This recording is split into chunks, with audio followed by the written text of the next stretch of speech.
I want to start this conversation with asking, who are you?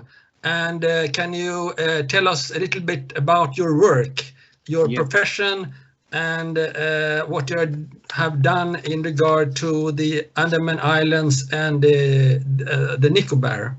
Sure. Something like that. Yeah. Okay. My name is Manish. My full name is Manish Chandi. I have been working with the Andaman Nicobar Environmental Team, which is a small NGO, non-governmental organization based in the Andamans. I've been working with them for the past 25 years there. It's only last year that I came on sabbatical to come to the mainland. And otherwise, I've been in the Andamans for pretty much all of those years.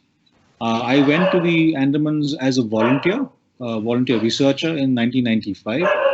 I went to the Andaman Nicobar Environmental Team, which is a very, very small team then, to replant a forest and conduct water harvesting for the research station as well. While I was doing that, over the next couple of years, I actually started reading up about the Andaman Islanders themselves and the original people of the islands.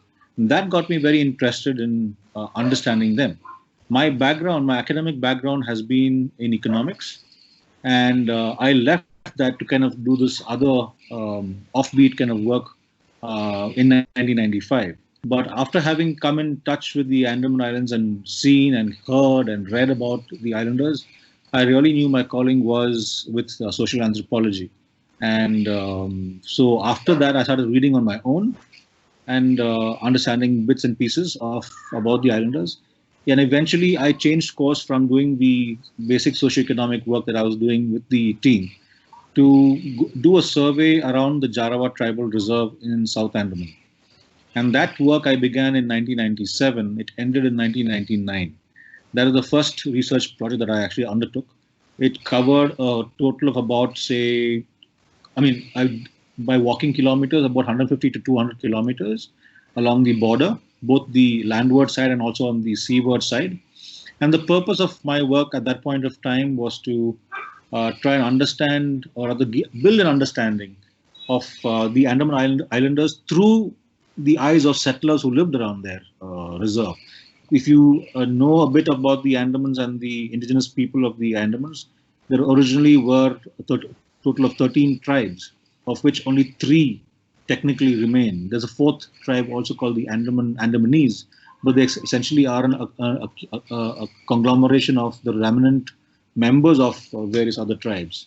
So in my personal and academic opinion, there actually are only 3 original Andaman tribes remaining. The 4th, which is the Andamanese, who are also Andaman Islanders, are a mixed group of small group of mixed population of the remnant people. Anyway, so I in fact went to meet those people as well, because very interestingly, during the British regime in the Andamans, and to give your listeners and readers or visitors a background, the Andamans were always an group of islands away in the Indian Ocean in the Bay of Bengal, which had never been occupied, never been settled by anybody except its original inhabitants. And that goes back to about 65,000 years ago. And when the original Andaman Islanders landed up on the islands, this is what carbon dating tells us through work done by others. And it was only in 1858 when the British were successfully able to land and establish a small colony and eventually establish their presence in the Andamans. Subsequently, in 1947, once India gained independence, India was handed over the Andaman Islands to look after and take care of and move on as part of its own territory. Anyway, that's a small little background, historical background to the islands. But what I was trying to tell you was, during that period, there was a region which was carved out as a Jarawa tribal reserve. Because the Jarawa were seen as troublesome people, the Jarawa were seen as savage native people who would come around with bows and arrows and hunt people or kill people. So they always needed to be seen to need to contain them. And through that process, they actually used some of the Andamanese, the remnant population. So I, in fact, went to live and stay with a man called Senior Now. And it was to the end of my survey, in fact. It was in 97. It took me a long while to get permission, but I eventually got permission to go visit the island of Strait Island, and I spent about 4 days, 3 to 4 days with them on Strait, interviewing and talking to this elderly man who's no more now. I have the recorded interview. Those days we didn't have a video camera, etc. But anyway, I had it on my dictaphone. And he was very well aware of 2 or rather 3 worlds. He knew of our world. I'm talking about our world as your world and my world as an outsider world. And he knew of his own world as a person who was originally living in the forest and who had been resettled by a larger community because they were not able to hunt and so on. And the third world that he also knew about was a community of his people who resembled and lived life like his ancestors did, the Jarawa, for instance. They were all foraging, forest-dwelling people. So very interestingly, he said, look, what the past has done to my community is going to happen to these people as well.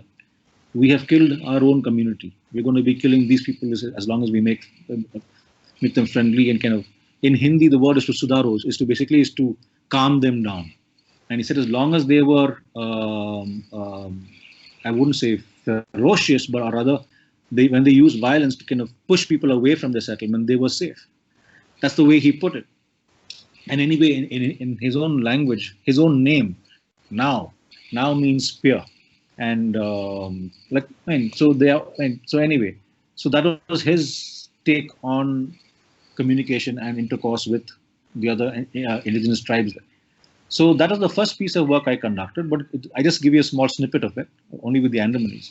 But what essentially emerged from that particular study was that, first of all, there was a huge gap, and there still exists even today, 25 years down the line. There still is a huge gap between the settler community in the Andamans and the indigenous community, indigenous people in the Andamans. And the huge gap is a resultant of separation, and through that separation, a lack of knowledge being transmitted from people like me and myself and other people who are anthropologists who have worked with the community, not being able to share that information with the larger public and to educate them. In those days, in fact, there was a belief that the saliva of the Jarawa contained poison. It was a mistaken belief, obviously. And this mistaken belief was because they said the Jarawa don't cook their food and they don't use salt, so on and so forth. This is about 20 years ago I'm talking about. So there's a lot of myth and legend that kind of grew up and kind of was built up around these people. And such things were kind of really intriguing and interesting to me as a person interested in this entire community. And of course, those myths, they were just myths. But what I'm trying to say is just because of a lack of sharing of sufficient information, educating the public about who their neighbors were, there was always a strife or a difference of opinion, differences that were there, racial differences. Now, we see even in present day today in America, there's an entire Black Lives Matter movement going on. It's all based on color. And similarly in the Andaman Islands as well, and in India, of course, there is this difference which is based on the, not just notion, but the reality of color, of skin. And therefore, always seeing people as below or above and so on and so forth, hierarchies in such a sense, so to speak. That exists in the Andamans even until today. Unfortunately so. But the good thing that I realized about the through my study, that particular first study, was see the creation of what we refer today as a Jarawa reserve has a great amount of benefit to the Jarawas themselves. It's the largest untouched portion of natural forest found in the Andaman Islands. It is the largest. It spreads between South Andaman all the way up into the northern portion of Middle Andaman. And it has never been technically logged. Only certain portions of it have been logged in certain other places. The rest of it is pristine natural rainforest as it is originally found in the Andamans from time immemorial. That apart, it's a large area for a decent sized population. The population has grown from about 300 odd people to today approximately 450 plus people, Jarawas, who live there. But these are among the last vestiges of people who live there. The only other smaller community are the Onge, who live in Little Andaman, and the North Sentinel Islanders, who live on North Sentinel Island, who again we don't have any contact with, luckily enough. But having said all this, my interest and my work with the Andaman Islands began with this particular survey around the Jarawa Tribal Reserve. Subsequently, I had also done some work with the Onge on place names on their island of Little Andaman. It was a small, short project that I did. But from there on, with the group I was working with, I actually moved a lot of my effort and my work to the Nicobar Islands. So a majority of my time has been spent in the Nicobars with the Nicobar Islanders who I work with, and rather mostly on projects or studies, research projects relating to understanding their strategies of resource conservation, and a range of other interesting tidbits about their own life on the islands. Despite just being mostly in the Nicobars, my interest in the Andamans has also continued. I have worked with other colleagues on small-time projects with others in the Andamans, with the indigenous communities and non-indigenous communities. I've also I have been for the past couple of years on the advisory board for tribal affairs with the Andaman administration. I'm among the younger researchers in that small little group. Yes, so that's where my work has been, and kind of for the longest time. But yes, and like I told you, I spent my first years were in the Andamans in the late 90s, even until the early 2000s. In fact, colleagues and I, we used to do surveys around the Andamans on a little dinghy. We would sail out to sea across from the west coast, come over to the east coast over a 2-month period, visiting the various beaches, locations. Because we were an environmental team, we were checking out for wildlife. We were looking for people and to understand who occupied the islands and how it was occupied. I have one follow-up question. That Jarawa Reserve that you're talking about, is that the place where that road, the trunk road goes through? That's the place. Okay. That is the place, yes. Yes, and another thing, the Andaman Island and the Nicobar is quite far from India. Actually, it's near to Thailand or something like that. So, yes. Mm-hmm. Yes, you were working as some kind of anthropologist. Can you compare you with some kind of anthropology? It sounds like you're doing interviews and some kind of participant observation or something. Yes, so even though I'm not a technically trained anthropologist, I've not been formally trained in anthropology. I spent a lot of time reading and learning by myself. I used to read a lot of books from Radcliffe Brown's work and even others. And I used to visit the libraries that are available in Port Blair, etc. But my work my academic background, like I told you before, has been economics. And more from an environmental economic perspective and even social economics, social welfare economics. But I have branched into, or rather used, a lot of tools that belong to anthropology to understand and kind of develop my work. So yes, I do a lot of participant observation. I spend time with the communities I work with.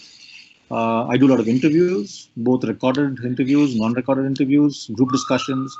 So it basically is to be able to live alongside the community and live with them, work with them, understand the issues that I'm kind of trying to get a grasp on. A lot of ethnography that I use is tools also that I use while I'm at work over there in the islands. Can you say something about the policy of the Indian state concerning the indigenous Andaman Islanders? Also the Indian state policy towards them? Yeah, so as you may or may not be aware, there is a Ministry of Tribal Affairs in India. So there is a particularly separate ministry set up in the government of India for various different objectives of governance. There is a Ministry of Social Justice and Empowerment. There is a Ministry of Tribal Affairs, which tries to administer tribal justice and tribal welfare to various communities. Now, the notion of welfare in itself is two-toned, I would say, in a sense. One is considering the fact that people need to have welfare. The other is how it is actually administered, or rather the experience on the ground, the reality of tendering welfare to people. We tend to make them very dependent on ourselves or the larger governance policy. So in that light, the Andaman Islands also comes under that same purview. And particularly so because there are these indigenous communities or communities indigenous to the Andaman who belong there. And amongst the various categories of tribal communities who are found in India, you have scheduled castes, scheduled tribes, the scheduled populations of tribal populations in India. And you also have a third category called PVTGs, that are particularly vulnerable tribal groups. So the Andaman Islanders fall under this last category of particularly vulnerable tribal groups, of which there are many more on the mainland as well. Basically, much smaller populations of people whose more often or not have originally been hunting and foraging communities, dependent on the natural environment for their sustenance. And in general, very small populations who have been subdued in very many ways or subjugated by larger communities and therefore have been vulnerable to both cultural and economic exploitation. So they fall under that category. The government of India has gone a step further, and only in the Andaman Islands, to be very clear. And that's the further step that I've done. The step I'm talking about or referring to is a tribal protection regulation. It's called the Andaman Nicobar Protection of Aboriginal Tribes Act and Regulation of 1956. And no other community in India has such a regulation or an act in their favor.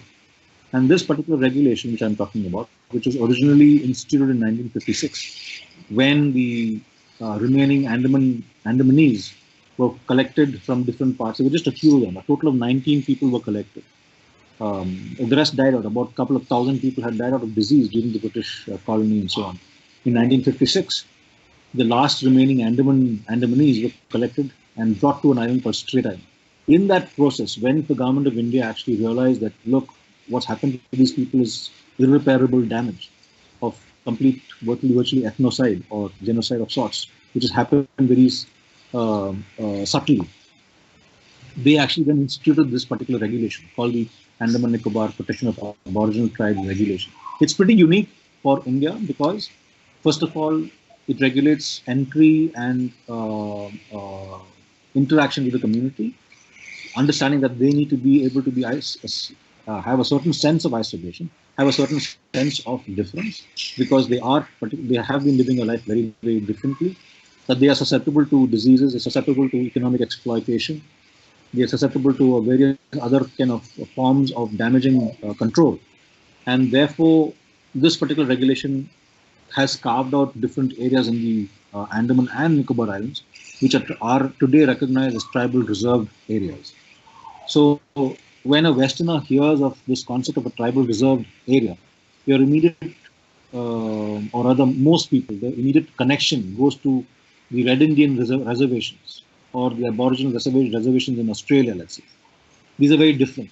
Unlike those reservations, they're not being created to kind of contain the people or put them into small houses, even though that has happened in a couple of cases in the Andamans as well. The larger picture or the larger idea has been to essentially secure the land that they have originally been inhabiting and using, and therefore protect that land from outside influence or outside exploitation. So the Nicobar Islands, virtually 90% of the Nicobar Islands is tribal protected area, because largely indigenous communities, islanders live in all the islands, except for 2 islands. In the Andaman, it's the reverse. There's a huge influx, there has been a huge influx and a huge settlement policy where the majority population is of mainland origin, both from Bangladesh and from India. And the original Andaman Islanders are a very small population. So as far as the policy goes, they use the Andaman Nicobar Protection, it's in the short acronym is ANPATR.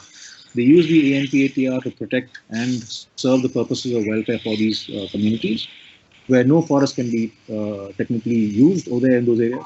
Hunting is not allowed by outsiders. They are allowed to hunt animals for themselves. They are allowed to hunt and fish and gather and do what they want to in their own place. And so on and so forth. There are a whole set of complications and a whole set of rules and regulations that comes along with it. So that's just we have seen some rather critical films about people passing through that road. Of course. Taking photos and things like that. Can you say something about that? Yeah. So more than films or even stories that people have spoken about, much before film and stories came about, more than 30 years ago, people from the Indian academic community, largely social anthropologists and even ecologists, environmentalists, including the people I work with, they had requested the government of India not to let this road pass through. But the road went through. Even one of our former prime ministers, Indira Gandhi, was not for the road. She in fact said the road passing through somebody's backyard is going to be detrimental to their own future. But what happened was his history, and the road was eventually carved out, and it passes right through the front yard, backyard, and through the heartland of the Jarawa Tribal Reserve. And it was pretty much, and there wasn't any disturbance until about 1998. And the reason I say that is because I've seen it before and after the Jarawa got friendly. When the Jarawa were not friendly people, they were living their own life. You would never see a Jarawa. You could only see, there used to be a saying, the only time you'll see a Jarawa is when he or she is pulling out an arrow from your body. Because they always were in the forest, and this one arrow comes out and hits you, and then you find it being pulled out. But if you look at the literature or even history that's happened with the Jarawa, in 1997 or 1996, a young boy had been injured and he fell and he was brought to hospital and treated and so on. From then on, the Jarawas started coming into contact with mainland society in the Andaman itself. And ever since then, they let down their guard. They had a lot of fears about the outside community and so on. And they themselves kind of chose to mingle and come and see Port Blair and so on and so forth. But this is all despite the fact that road passed through. And so what you have asked, Ola, is yes, in my personal opinion, that road is a detriment to their society. And it's not just my own opinion. A lot of other people I know are the same opinion within our Indian academic community. But the government thinks otherwise, and a lot of local people also think otherwise. Because there is reason to it as well. First of all, the road today has become a lifeline for islanders in the north and middle part of Andaman. Connectivity from south to middle to north Andaman. The shipping services still have not been developed to an extent where ships can kind of deliver goods and even take people easily up and down through these islands. Currently, because of the COVID-19 restrictions, the road itself is closed. They've only opened the road to one convoy of people. But through all of this, the fact that the road passes through the tribal reserve territory is in itself a dangerous, has been a problem, an irritant. Now, there's even, as we speak, there's an even more serious development happening as we speak. The road is being expanded.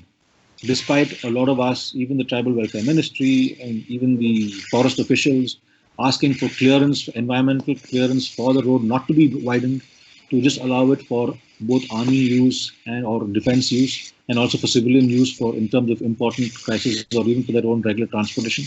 The road is being widened. Bridges are being built between the two small islands of Baratang and Middle Andaman to connect the three islands, and that's going to increase the traffic on the road.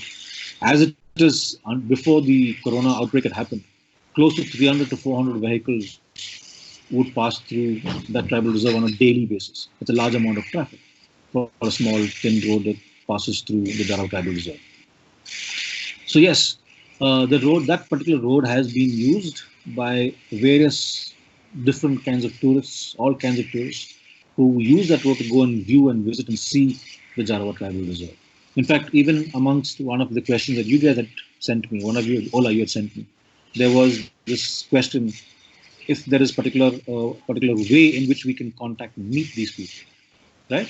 Now, all of us are curious to know who these people are and meet them and see them and talk to them, understand them, etc.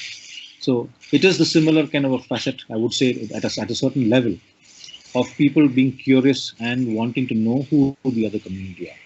But it comes with a...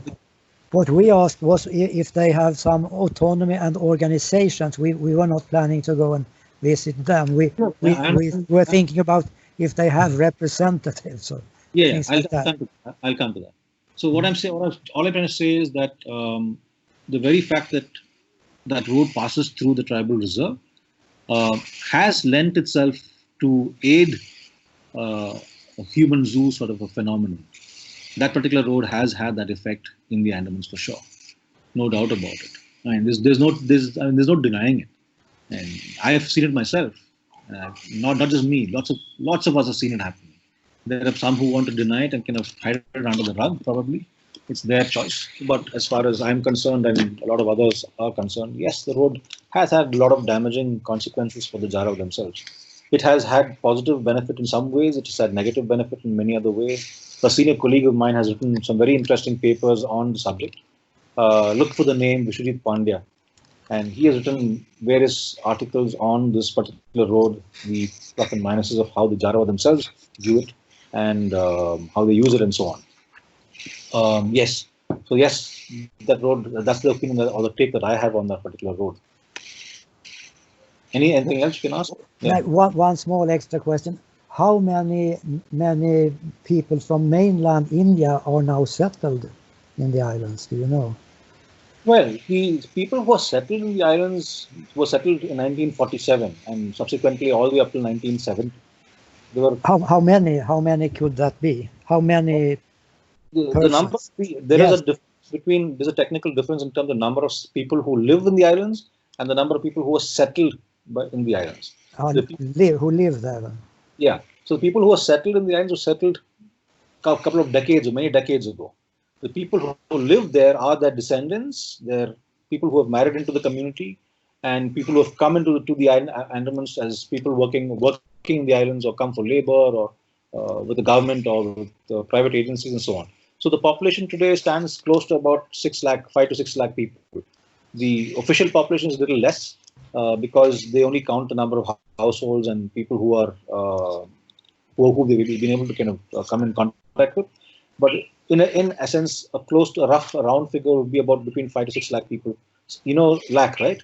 That's 100,000. No, I'm not certain about lakh. What about? 1 lakh, 100,000. So it's about 500,000 people. Yes. Between 500,000 to 600,000 people live on the islands. Yeah. Yes. Okay. And of those, there are virtually all of them are from, not just from mainland India. A lot of them have origin from Bangladesh. In 1960s and 1970s, when there was the Indo-Pak and Indo-Bangladesh war, a lot of the people who migrated from Bangladesh into India, mostly Hindu, people of Hindu origin, they were settled in various other parts of India and also the Andamans as well, because they needed to kind of find new ground to settle, and they were brought into the islands as farmers.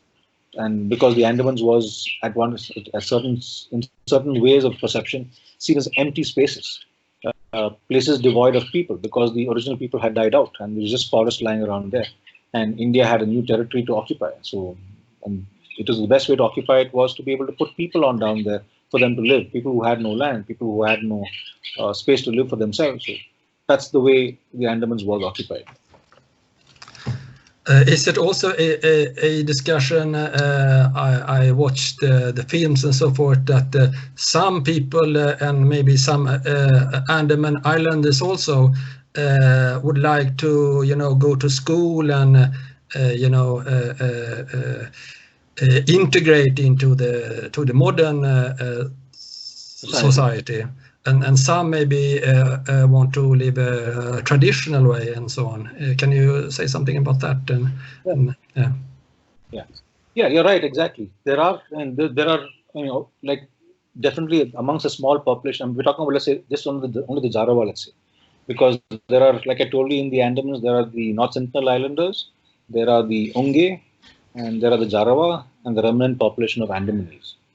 So amongst these three, if you look at them, each of them separately, the North Sentinel Islanders have always been living on North Sentinel Island, and they particularly are not interested in outside contact. So they have no interest in, we've never asked them, first of all, they want to go to school or they want to have a road or they want to watch TV or so on. They live by themselves on the island.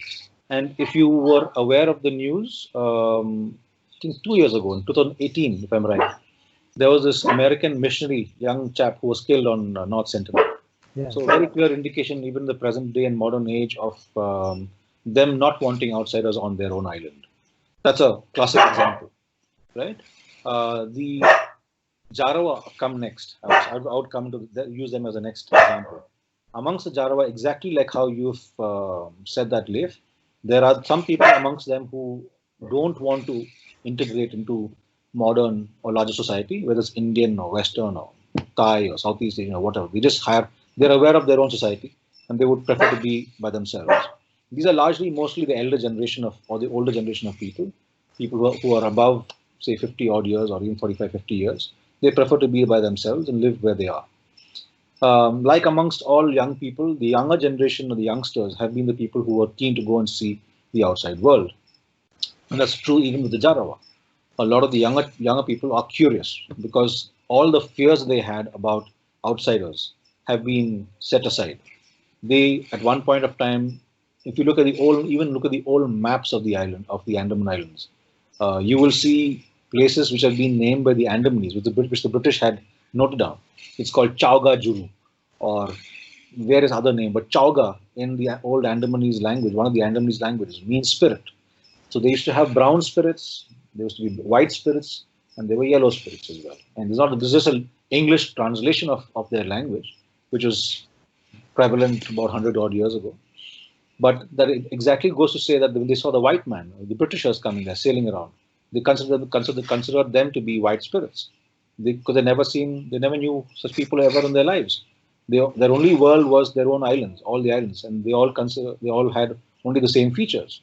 Then there were Indians who came, and they were brown spirits. And then there were the Thais and Burmese who used to also occasionally visit the islands for various reasons, and so on. Anyway, so all outsiders were at one point of time considered to be I'm talking about many decades and centuries ago. They were considered to be belong to the spirit world. So there always was this enigma of who these outsiders were. Such fears have been completely set aside today, and except for probably the North Sentinel Islanders, who still live on their own island and don't mix with the outside world. Amongst the Jarawa, yes, there are some children who are keen to kind of go to school, and even some of their parents who school, meaning they just know the term school. What a school connotes is not particularly, they have no real knowledge about it. So what the Andaman administration, through a couple of us, my senior colleague in particular, we set up a program where they learnt about themselves and also the outside world in being able to, the attempt, or the larger goal was to be able to engage with them through not a regular school, but a school meant specifically for them, where they could engage in being able to learn how to add numbers up, because they were trading. The reality is, see, a lot of people say, why do we want to have schools for these people? Why do you want to change their way of life? But they also should realize that very often the people themselves are interacting and intermingling with outsiders.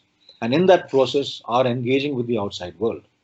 The outside world has come to them, and they are also engaging with the outside world. But in that process, because of interaction and exchange, largely through, I would say, even like barter and trade, they are being exploited. They have been exploited and economically exploited for largely. So, say for instance, a poacher who has gone there illegally, or even a filmmaker who has gone there illegally, they always take gifts. They take gifts to kind of, in exchange of those gifts, they get something back in return. It's like a barter. So when a couple had gone there to make film, they'd probably taken along with them rice or other food articles, clothing, needles, fancy articles, mirrors. Even John Chow had a lot of these things on his person to engage with the community and to gain their trust and excitement and so on. So this has happened for a long period, about more than 10-15 years, with the poaching community, largely the poachers from within the Andaman itself. And they go to the Jarawa Tribal Reserve to both collect venison, that's deer meat. They go there to collect shells. They go there to collect birds' nests sometimes. They go there to collect timber. They go there to collect wild pig. And in that process, even crabs.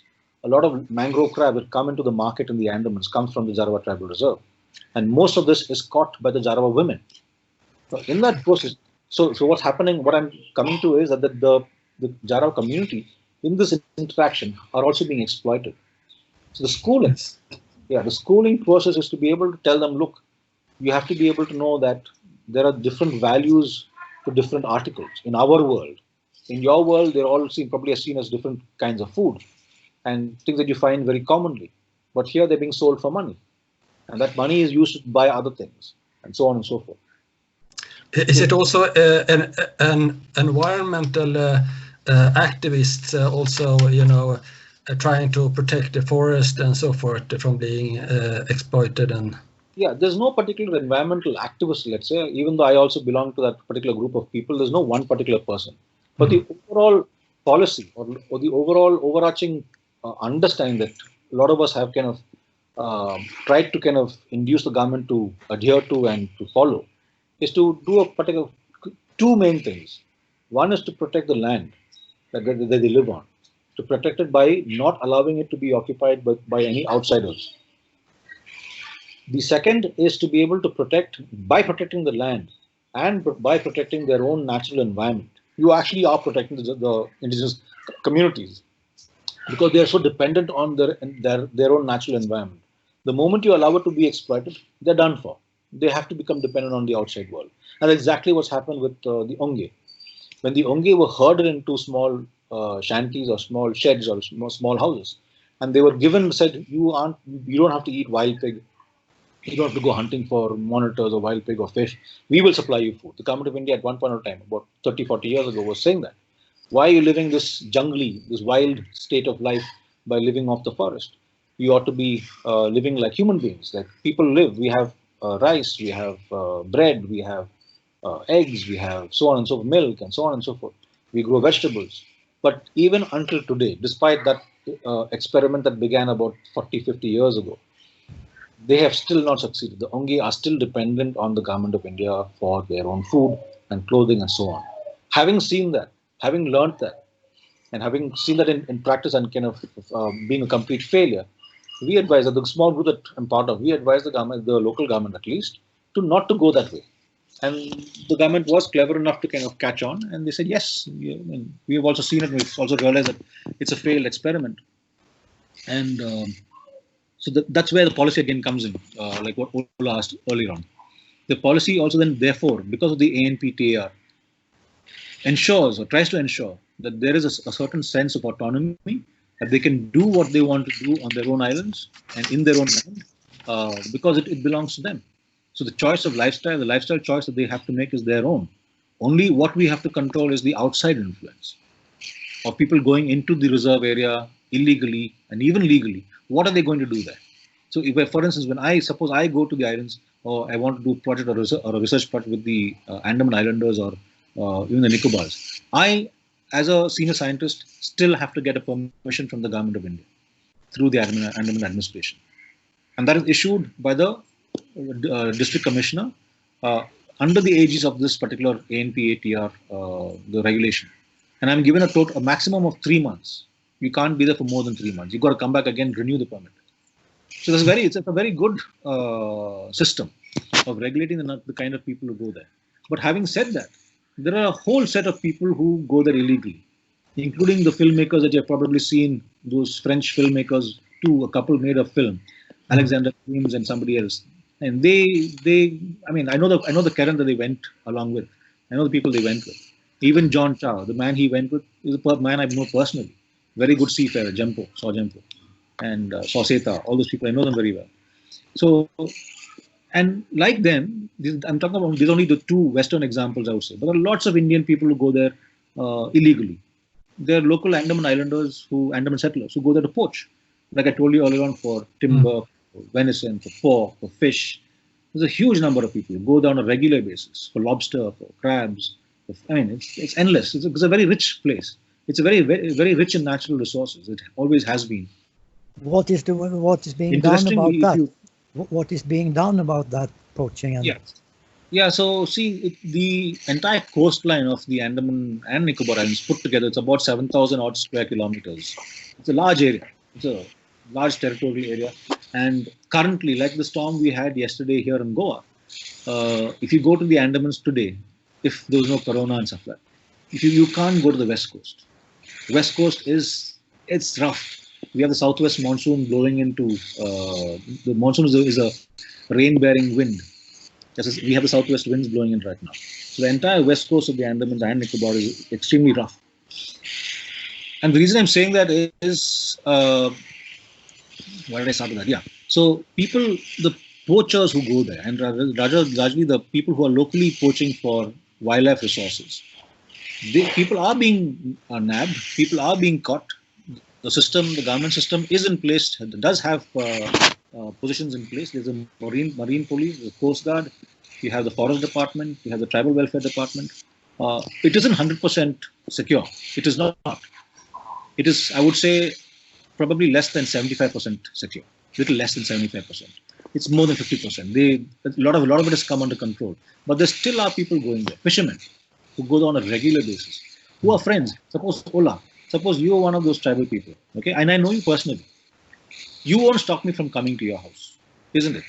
But the police, if they see me, they will stop me. But you won't, right? It's the same case. What they have done is the poachers have made friends with the Jarawa, both men, women, and children. They have made friends with them. They are personal friends with them. There's one particular character, I'll mention it on this recording video. One man called Sujay Mandal, okay, who has been brought in by the government into jail.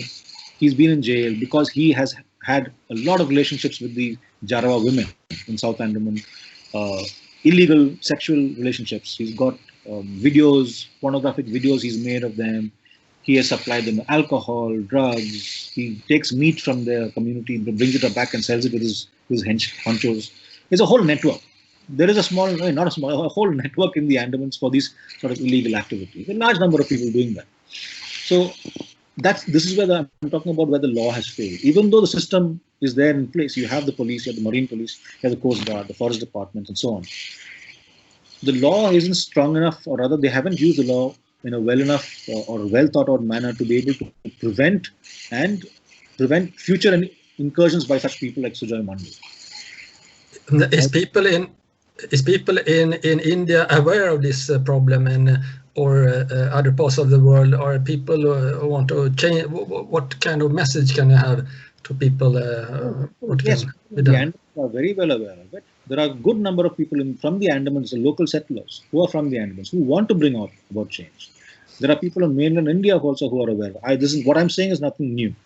I mean, there are people aware of this. Probably in your part of the world, you probably haven't heard of this. But in India, I mean, to be honest and fair, a large number of people in India don't know about these actually. But there are people like you guys who are interested and want to know about these things. There are people like you in India as well who are keenly interested in the well-being of the Andaman Islanders. I've spoken to a large number of groups in the past when I was in the Andamans. People have come to our station, heard us, talked to us, not just in our station, even elsewhere. There are a large number of people who are very concerned about their welfare and well-being. So, but at the same time, we have petitioned the government, we have petitioned the local Andaman administration, and so on to first of all, if they have done something wrong or going on the wrong track, we have tried to petition them to saying, look, this is probably not the best way to do it. Why don't you think of an alternative solution? Sometimes they've listened to us, sometimes they've not listened to us. And they just gone ahead with the government policy and so on. I mean, how it is implemented is probably what matters, because the policy itself is not wrong. It's a very good policy. But how it is implemented or how it is exploited or misrepresented is the problem. Okay, I think one very important issue now is the COVID-19 pandemic, and you were talking about the low immunity they have, the Andaman Islanders, and how can they be affected if the pandemic reaches them and so forth. Right. So a bunch of us had written into the tribal welfare department when the COVID-19 outbreak actually had just about begun in the Andamans, or even just before that actually. So there was until today there's no entry or exit into the tribal reserves, except for authorized government personnel who are there on duty. What we requested is for even the people who are there on duty to be screened from time to time, so that they don't carry any infection there. More importantly, what is heartening or rather happy to know is there was a small number of people who were originally who brought the infection to the Andamans. And it was a very scary period. It was between 7 people to 9 people. It increased to about 22 eventually. All of them have been who are in hospital treated. They've come out of they're not infected anymore. But recently again, I think 3 or 4 people again have been found to be symptomatic of COVID-19 in the Andamans. These are settlers or people who come from Delhi or Bombay or wherever else from the mainland India and come into the Andamans. So the Andaman administration stopped all aircraft and ship movement into the islands from March 21st, I think, for a long period. In fact, not 21st, 24th. 24th was when the last flight came in. And the last flight that came into the Andamans when the COVID-19 outbreak happened was a flight that brought in people with the infection, very unfortunately so. So within the tribal areas, yes, there's been a restriction of movement of people on the Andaman Trunk Road as well. It's only been one convoy and very specifically monitored by the police of people who can travel on that bus or on the convoy to travel from South Andaman to Middle and North Andaman. Only one convoy. In fact, very recently, the Member of Parliament has asked to increase the number of convoys so that people can travel freely up and down. I don't know, because I'm not there currently. I really can't speak on the behalf of the group I work with or even the administration. They're thinking about, I'm sure they'll be considering something of that sort, given the fact that the rate of or the number of infections in the Andamans is very low. But coming to what you asked, yes, their immunity is, I would not say necessarily low, but it is low compared to ours. They're much more susceptible to these sort of infections or influences than us because of their relative isolation that they've kind of lived for centuries in the islands themselves. And knowing that is why the government has tried to say that, yes, we can't travel within the tribal reserve, we can't visit, no research permits are being granted to go to those places, and so on and so forth. Even the Nicobars. If you think about it, the island, being on an island is probably the best place to be because the only way you can kind of encounter a virus like the COVID-19 is when somebody brings it. It doesn't travel through the air. It doesn't fly over oceans to kind of come into the islands. Only when somebody is bringing it through an aeroplane or on ship can it kind of reach an island. So in that sense, even the Nicobars, one of the requests that I also made through my letter was to ensure that people, first of all, who travel to the Nicobars, only Nicobaris who are there should kind of be there. People who are traveling back from the Andamans back to the Nicobar, they should be screened and so on and so forth. It hasn't reached the Nicobars, luckily so far. In the Andaman, it has largely been restricted to South Andaman, it was there for a period of about 3 weeks. It has been contained now. The last remaining people who have the infection are still there right now. They're in isolation and quarantine. And the indigenous people like the Jarawa and the Sentinel Islands, etc., are relatively safe because of living in the forests by themselves and much far away from mainland society. They are safe to that extent. But they're very susceptible to kind of getting the infection if somebody goes there, of course. And that's exactly what the policy of the government is, to not to allow people to go to those places at this particular point in time. Yes, but the people who are most vulnerable here is maybe the people who live between the modern society and the traditional society, the people who are interacting with people maybe and go to school and so forth. And I saw just a few, 1 or 2 days ago, it was 2 more cases of COVID-19 in the Nicobar, something like that. So it was in the Andaman, yeah. And Andamans, maybe, yes. Yeah. So, but again, the infection has been contained wherever they found people who have been to be positive to the viruses. They are largely in South Andaman, and they are immediately quarantined, taken to the hospital and quarantined to avoid the spread amongst the remaining population. Because it's not just the indigenous population. There's a settler population that's there as well, who nobody wants to get that infection, whether it's indigenous or settler community. So the government, in its efforts, have first of all trying to contain the infection. And yes, like you said, the people who are most vulnerable are people who are in touch with the outside world and their own traditional world, which is why the government has not allowed people to go into those areas. The tribal areas are complete no-go area at the present time. And through that sort of a policy, it is hoped that the infection doesn't reach there. That's all we can say, because no one is allowed to go there. And the moment you send people to go travel freely, let's say laborers or construction laborers or business people or researchers or whoever else, all of those activities have been completely put a stop to right now. So, and that's the effort of being able to try and say, yes, we don't want it to reach the vulnerable tribal communities. We are able to contain it within the larger mainland society in the Andaman, but probably not so amongst the tribal communities. But even so, it is still a scary issue. You have to be very, very careful. No doubt about it. Okay, thank you very much. Do you have any other questions? I have no more questions myself. Kalan or Ola, any other questions you have? I can repeat that small question about the organizations. Also, if those. Yes. Did you answer that question? No, I did not answer the question. Thank you for reminding me. Yeah. So as far as organization goes, amongst Andaman Islanders, there is no particular technical or rather organized or autonomous group, so to speak, or rather an institution from within the Andaman, amongst the indigenous Andaman communities. Whereas if you go to the Nicobars, they have tribal councils. They have a village chief, they have an island chief. You have a tribal council, you have village councils within the Nicobar Islands. I've worked with them before. There are different, because their mode of lifestyle has been very different. They're a much more modern society today. They've also had these councils and groups before because of various social, if I get into those stories, it's going to take a very long time. Very, very interesting, but I mean, hopefully someday I'll be able to write about it as well. I've written a couple of papers about it. But very interesting how the Nicobars has their own autonomous council of a governing council for the various islands. But for the Andamans, like you've asked, no, there's nothing of that sort. And the difference largely is because of the different forms of lifestyles.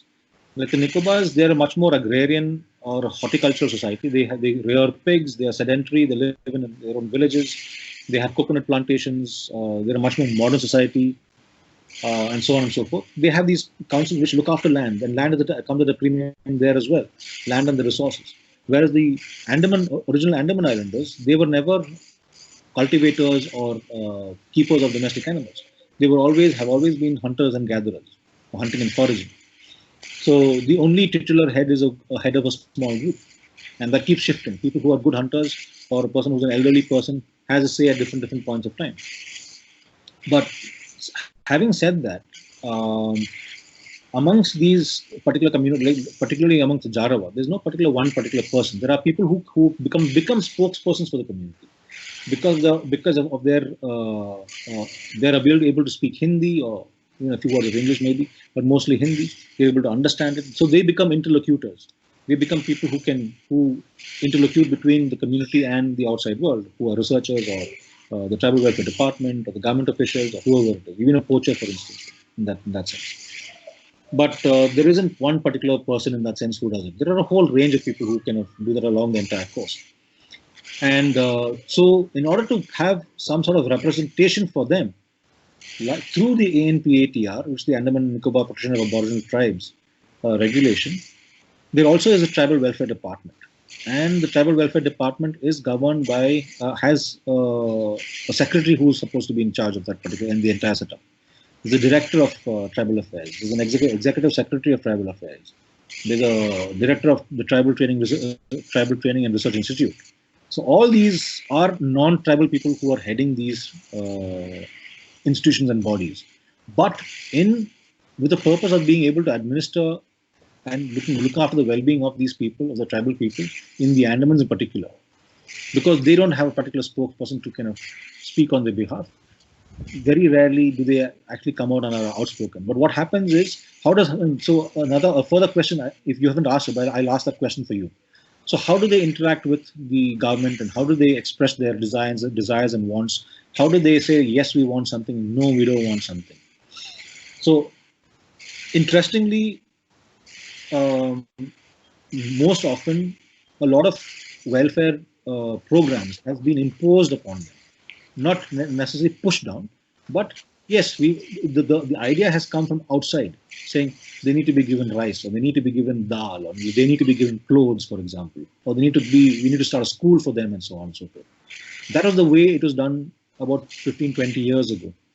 But with the entry of Dr. Pandya and other people in the group of advisors of the government, we began this process of using the tribal welfare workers, the people who are actually meeting them on a fairly regular basis, to ask these questions to the community themselves. So they were meeting them on a very regular basis. And that process of asking them doesn't go by asking a question, a simple question or a set of questions. It goes by talking to them. like an ethnography, we talk to, or just when you go to a village, you meet people and talk to them. So in the same process, a problem which has been seen or visualized or heard about, either from the tribal welfare worker, or it has been expressed by the Jarawa person himself or herself, or even Nangi. The idea has been to kind of engage with the community so that they can express what they wish and what they don't wish, and then bring it back to Port Blair and to the table, to the a meeting table, let's say, and we discuss it there.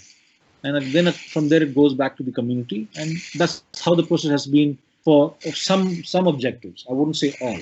Some of the programs have used this process of using the field workers or the field workers in particular to interact with the community members, rather than bringing them over to Port Blair and talking to them and asking them. That's not particularly required. If we want to ask them a question, we must go to their house and ask them the question, right? Rather than bring them over to Port. So that process has kind of taken place to a fair extent in the past. I'm not too particularly sure how it's happening over the past couple of months, because I've not been in the Andaman Islands recently. Okay. Yeah. Thank you. You done?